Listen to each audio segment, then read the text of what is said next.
French fries to freedom fries, and French toast to freedom toast.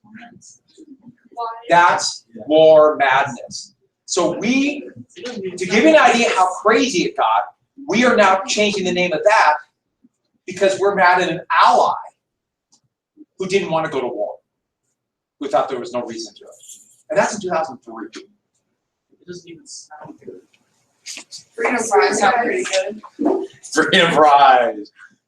And by the way, that would become a major embarrassment, and they would very quietly get rid of it in about 6 months when they realized that things weren't quite going the way they said it would.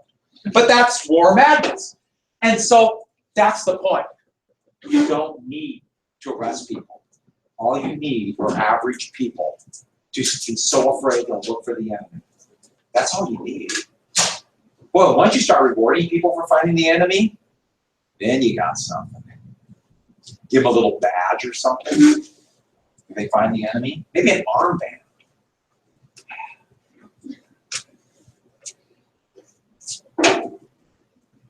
That's what they did in Nazi Germany. You inform them somebody got an armband, a swastika on it, maybe a medal. This is one of those things that wars can get really scary really fast. Well, we're going to jump right into what happened in Butte. Frank Little was an organizer for the IWW. He went to Butte to go speak out against the war. Over 10,000 people went and heard him that fall, 1917. Vigilante groups and members of the American Protective Association went to his hotel room that night, including some members of the police, drug Little out of his room, beat him senseless, tied his body to the back of a car, and drug him around the town till not only he died, but body parts began to fall off. Then they hung him from a railway trestle, still there on the western end of town. You can go sit there. Hung him from there with this note. Others take notice. This, or first, no last warning, 3777. If you don't know, that's would become basically the slogan. We're not sure because there's a lot of myth involved, but a vigilante groups in Montana territory in the 1860s. And it's really, we have a weird little thing. It's also the motto for, yeah, their slogan, which is weird having a vigilante group. Yeah, my dad has like his old badges. He has them on his It's just kind of a weird thing because vigilantes tend to be not justice. Yeah. It's just a weird little quirk in Montana history, which I kind of, in a way, I think it's kind of cool. In a way, I think it's terrifying. So yes. What did he speak about? And he was against the war. He was an IWW organizer. Oh. So in Montana, a man was lynched for being against the war. And this spread all out. By the way, there's going to be like loyalty oath crazes and pledge crazes and all this kind of stuff happen. All during the same, everyone's desperate to prove how loyal they are. And the thing is, the Wobblies and socialists, you know, they weren't for the Germans either. But once you grew up this anger, it's going to continue after the war against these groups. It's going to continue after to root out these un-Americans, and it's going to lead to the first Red Scare. Remember the Bolsheviks. So with that, we jump right into a very important court case. The Espionage Act was found to be constitutional, which also really shut up people in what's called Shant versus the United States. Here are suffragettes who would be arrested. There's Eugene Debs, who would be arrested for speaking out against the war. And what they set aside in a split decision, 5-4, the clear and present danger doctrine. And what it says is, got to be very clear about it. The Constitution does not give anybody free speech. It just says government cannot take away that freedom of speech. So what it means by says can't take away freedom of speech, it means that there is speech that can cause danger and can be banned. If that speech can endanger others, then the government has the right to do it. An example to use is one that I've given in class. It used in the ruling in 1918. You cannot go yell fire in a crowded theater because you want to. That was used in the ruling, with the idea being that speaking out against the draft endangers the American people because the Germans might win. Now, there's a clear logic to this, but it also could be terrifying, because then who decides what a clear and present danger is? Whoever enforces the laws.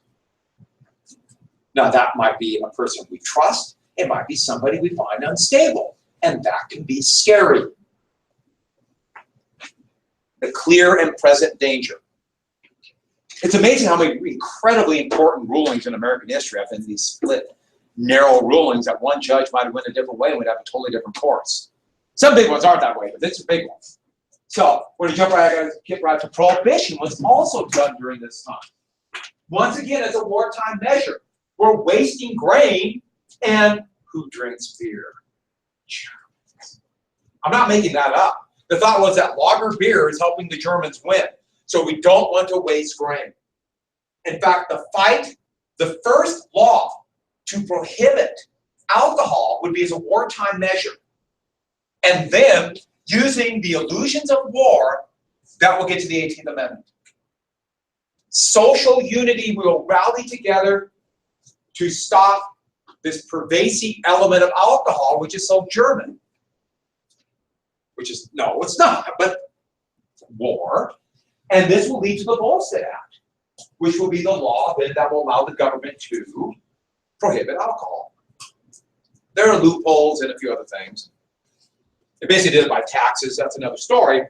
But war. I mean, it's amazing what social unity can do, yeah. How could they ban or say that all alcohol is German? Because like a vodka or something doesn't have grains in it. Well, and it's Russian, I know. And gin is English and Dutch. Once again, you're stepping into logic. We don't need logic. We want to enforce our social unity. So we're going to say alcohol helps the Germans. You disagree? Isn't that what a German is? I'm saying the ones without grains are not. Well, for that matter, vodka is potatoes. So potatoes, we need that too. And so the argument was not just grain, but you're exactly right. What you're doing is, wait a second. What does this have to do with winning the war? We don't care. Yeah, you actually made the logical argument. I'm going to force it. But women did not quit fighting for voting rights.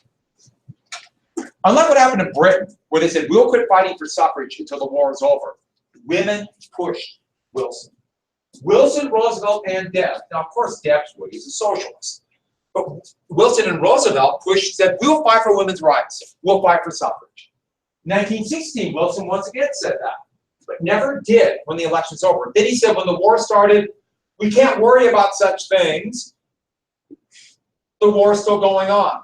But Alice Paul would motivate thousands of women. Others did too, but Paul was an amazing person. That's her right here. Look at her sign. And she's carrying this standing in front of the White House. And she would be arrested for this.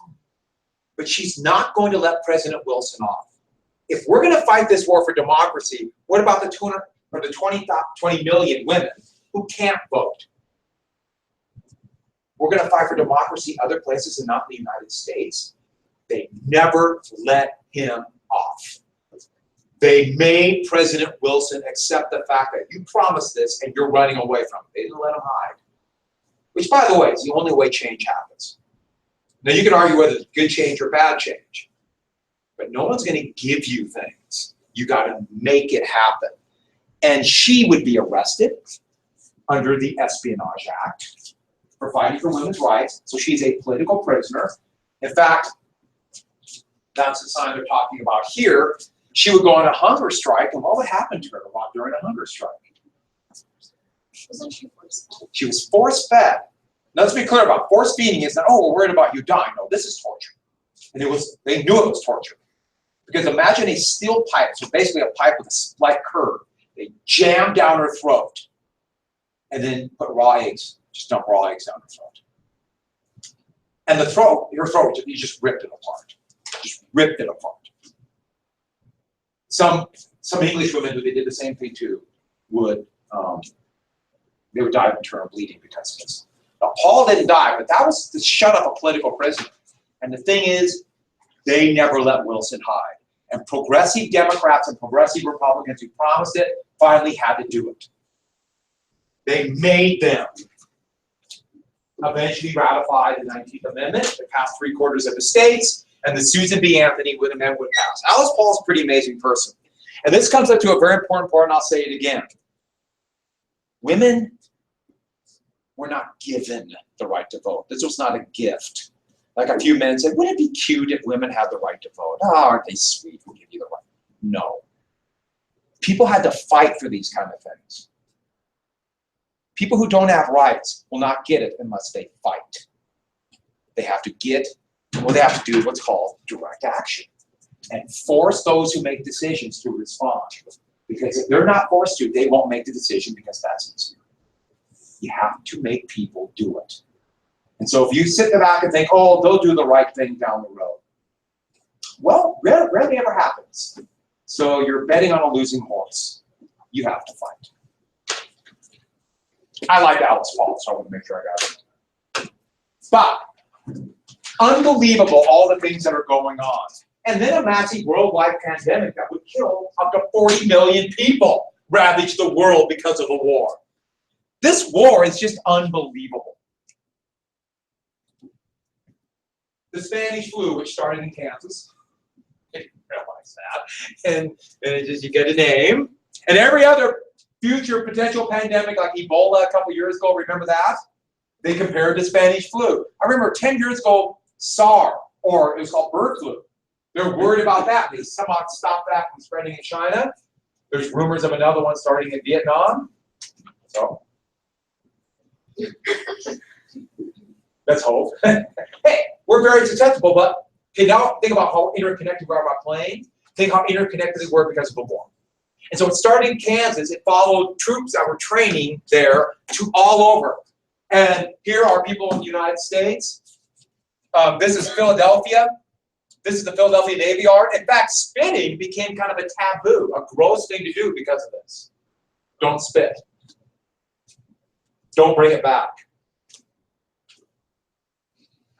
It is weird when you go places where it's not taboo to spit and see people spitting all the time. It's just kind of a weird thing. They're very cool. Well, if you get horrid small milk, you won't get influenza. All right, with that, look at this map right here and how it starts here before September 5th, and look how fast it spread by October 5th. The entire country blanketed, and this is still pre-planned. 1 month. 10,000 died in Montana. That's a mass grave in Philadelphia. Half of all the soldiers who died in World War I died because of the flu, because they were so packed together in the trenches. 60,000 men.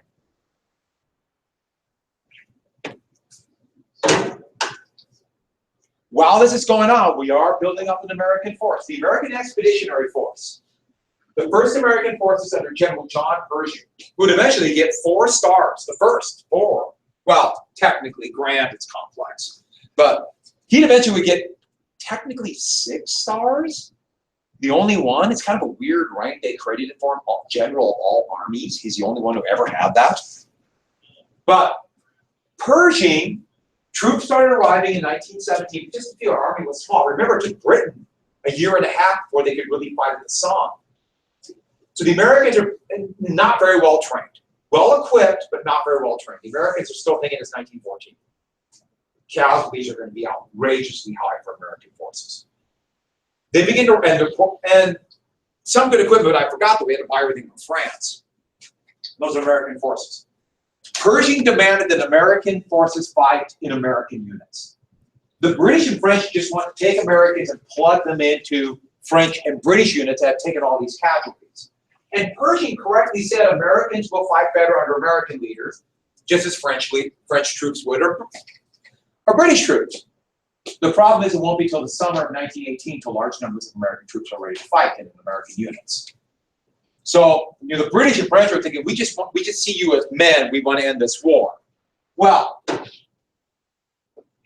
while the American troops are arriving, Wilson is going to lay out his incredibly optimistic vision of world peace called 14 points. Don't write all 14, just write down the 14 points.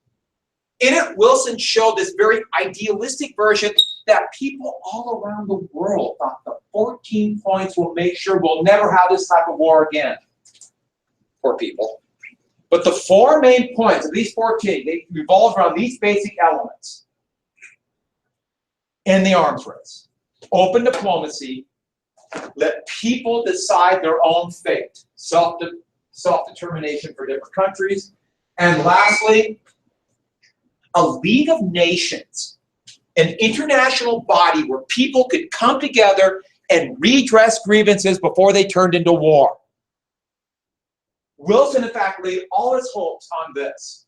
Now, as it turned out, the world was much more complex than to deal with these simple 14 points. It actually did not realize the complexities of Central Europe, or for that matter, colonies aren't going to give up, or empires aren't going to give up their colonies. But Wilson laid all his hopes on the League. The League is gone. Its successor would be what? NATO's a military alliance. Someone said it. United Nations. And it will show all the weaknesses that the League had, the UN has too. But before any of this can happen, Hindenburg and Ludendorff, those, the 2 men pretty much running Germany now, decided, okay, we have all these troops that are no longer necessary because of the Treaty of Brest-Litovsk. So there's Hindenburg, there's Ludendorff. Let's attack the Allies before for that AEF can come in and win the war. Because they knew American numbers will eventually overwhelm the Germans. They're running out of men.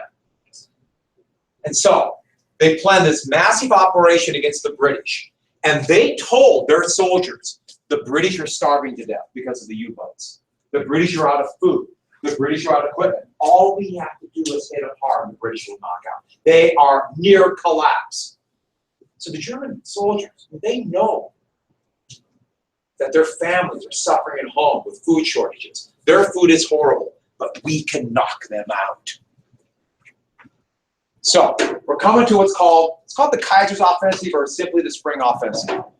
And they use these specially trained troops. Remember, what did we call those guys that were done? Now they have many more of them. These stormtroopers. And they would have, one of the big things they would have is, they in fact carry burlap bags of hand grenades that stick on. The Germans liked it that way. They call, the Americans and British call them potato mashers. But flamethrowers, new tactics, they bypass strong points, get into the enemy rear, cause disruption. In fact, the precursor to what's going to be known as Blitzkrieg in World War II. And here's the thing about these stormtroopers. It worked. For the first time since the Battle of the Marne, they broke the stalemate. They got through the German defenses, and in less than a month, they advanced 60 miles. It was unbelievable. In fact, it caused mass panic. The British talked about maybe pulling out. It almost worked. Yeah. The Germans broke through? Did I say that? Yeah. The Germans broke through the British lines. Okay. Did I say that?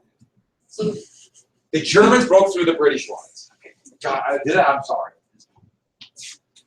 The problem was this: when they got to the British trenches, and if they expected to see basically starvation, what did they find? That's actually a British trench. What do they find in the trenches? Americans. Not Americans. Food. All these things that they were told the British didn't have. Remember, the U-boat offensive had failed.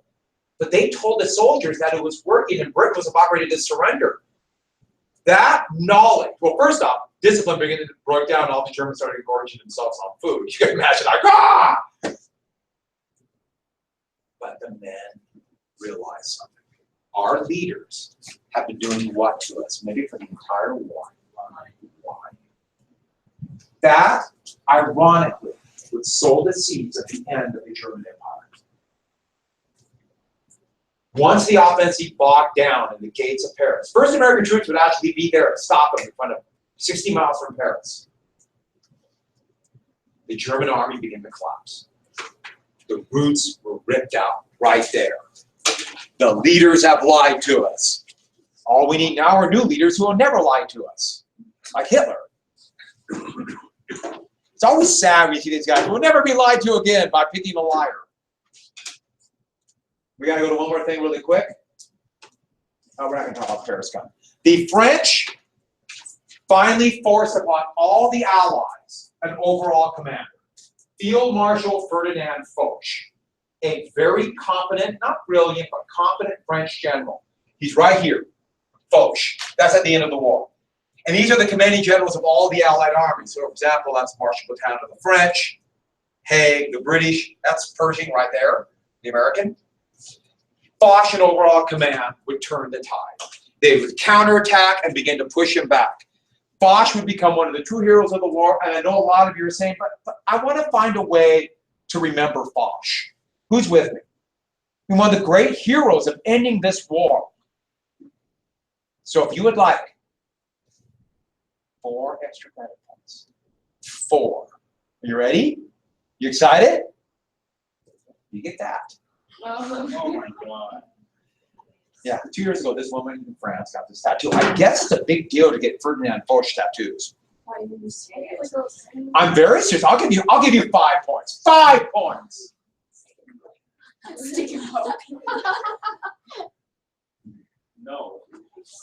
See, there's 2 things about tattoos that I think people don't understand. When you get older, that face is going to look something else. And part B, tattoos don't wash. Did you know that? You can't be like, ooh, did I make a mistake? I got this guy on my back for the rest of my life. All right, so we're going to jump right into it. In August, they begin to counterattack. And the counterattack turned into a rout. Somebody's thinking, how do I get one of those? It would be relatively painless. That's just nasty. You think how bad that would be? Oh, really? I guess it is a big deal. There's all these women with tattoos of Ferdinand Foch in Paris. I know. This was the French. Actually, all the Allies. All the Allies counterattack. And this, they thought was to push them back for the big offensive the next year. No, the German army began to collapse. In one day, over 100,000 Germans surrendered. This was unheard of. Ludendorff had a complete and total breakdown. Total. He went from we should fight till the death to we should surrender today. Don't have to write this day down, but those are some of the 100,000 Germans who surrendered. Isn't that amazing? Those are all German POWs. Germans started surrendering. The army began to collapse. Now, they weren't destroyed, but the men started saying, what the hell are we fighting for? We've been lied to. We're fighting for those liars. And so by November, Germany started talking peace. And then,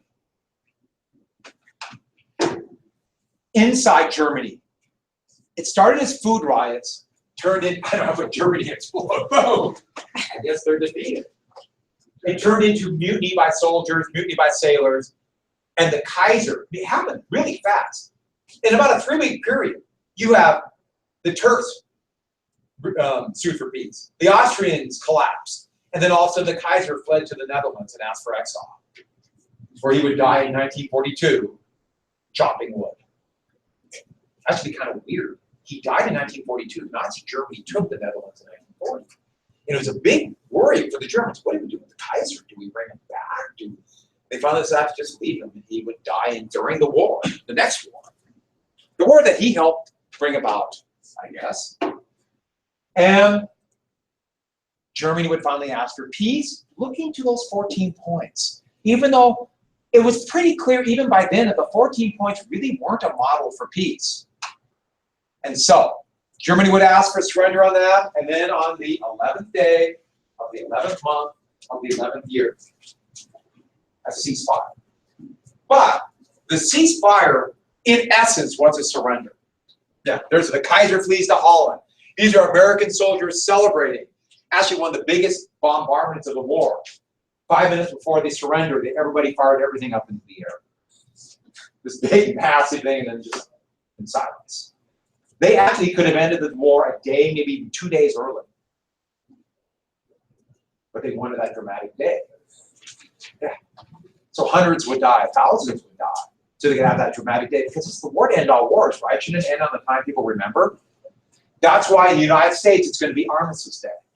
And then after World War II, it became Veterans Day. In Britain, it's Remembrance Day. Same kind of thing in Canada too. So I just showed you this because this is the train. I'm just showing you a picture. You don't have to write this down, but this is where Germany would surrender in this rail car. Actually, they didn't surrender. They signed the armistice, but in essence, it's going to be a defeat. And I love this cartoon, Germany's Flag Day. Get it? Get it? White flags. Get it? And this is the celebration of after the war. That's actually on November 8th because they got the date wrong. They thought they surrendered 3 days early. Oh. Here's the same rail car a few years later. Recognize that guy. Who's that? When France surrendered in 1940, Hitler had them sign their surrender in the same rail car to end that humiliation for Germany, and then they had the entire site blown away, blown apart. So, the Treaty of Versailles. Now, the Treaty of Versailles is actually, it's 4 treaties that we lump together under the blanket name Treaty of Versailles. I know, the bill, everything takes longer than I think. I blame, who do we blame for this? Joe. Ashley, why did you do it? German? That's what a German would say. They met in Paris. Now this time, not because every treaty is going to be in Paris, right? We all know it. They all meet in Paris, right? This time the French said, we won the damn war. The war was fought on our country. We're having the treaty here. The other allies didn't want it there because they didn't want to allow the French to say, look how much suffering we had, let's have the treaty favor us. Where the French, and I would argue correctly, said, no, wait, have you seen northern France? It's a wasteland. And so, very quickly, Wilson would arrive as over 1 million people came out to see him in London. They thought his 14 points would end all war. Have to finish this tomorrow. I don't quit. I will be here on Monday. Aren't you excited for the weekend? Why are weekends good? Because they end. It's going to be Monday. That's the only good thing about Friday, right? Soon it'll be Monday. Soon it will be Monday, people.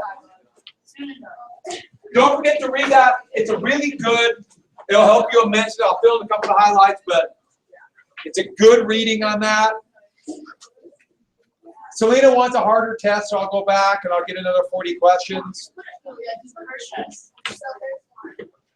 Actually, you know, that would be kind of funny if we could rig that, just to see your eyes.